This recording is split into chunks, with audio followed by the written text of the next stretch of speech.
À 7 mois de grossesse, le placenta transmet des anticorps de la mère au bébé afin qu'il soit immunisé contre certaines maladies lors de la naissance. Le liquide amniotique diminue. Le bébé a de moins en moins de place pour bouger à cause de sa croissance. Il commence à répondre au bruit extérieur en faisant des petits mouvements. Et aussi, les premiers mouvements respiratoires apparaissent. Les changements les plus fréquents qui se produiront dans votre corps durant le 7e mois de grossesse sont une sensation de lourdeur liée à une augmentation du volume de votre utérus. Vous allez commencer à porter beaucoup d'attention au moment de l'accouchement. Il est tout à fait possible de ressentir de la crainte ou de la peur. Il est aussi possible d'avoir des enflures au niveau des pieds.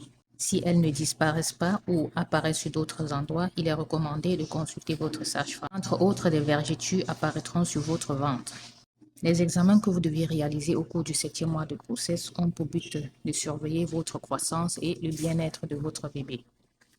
On peut avoir un contrôle du poids, un contrôle de la tension artérielle, des analyses de sang et d'urine. On peut aussi avoir, entre autres, une échographie.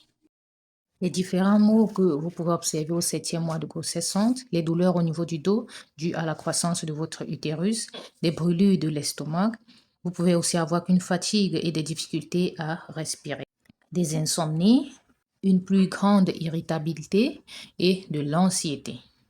Vous pouvez également sentir des fausses contractions appelées Braxton Hicks Contraction.